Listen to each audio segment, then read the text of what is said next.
根据《新疆日报》的消息，中国入侵者在占领的新疆维吾尔自治区东突厥斯坦喀什舒夫县塔什米利克乡和布拉克苏乡，地方政府以强迫手段精心挑选了刚从本地职业中专毕业的阿曼古丽等50名维吾尔青年送往广东就业，大部分是女性。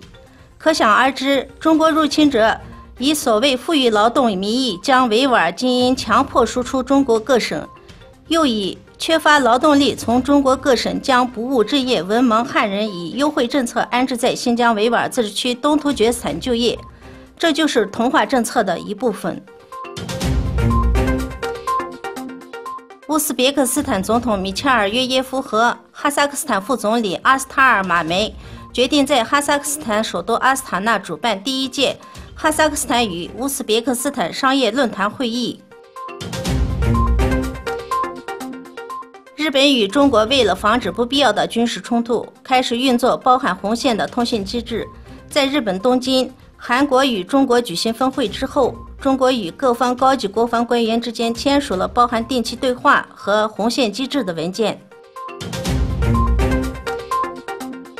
5月9日是俄罗斯伟大卫国战争胜利73周年纪念日。为庆祝这一节日，俄罗斯各地举行了阅兵及不朽的军团等纪念游行活动，有超过13000人、159件武器、军事技术装备和75架航空飞机参加了红场阅兵。美国总统特朗普公布美国撤出伊核协议时，伊朗方面令美国总统特朗普的这个抉择是嗤之以鼻。随后，欧盟友邦试图保住伊核协议，进行多方撮合。世界体育联合委员会在伊斯坦布尔举行了土耳其传统体育运动和传统文化节，有东突厥斯坦维吾尔人、塔塔尔族人、克里米亚人等所有突厥国家参加。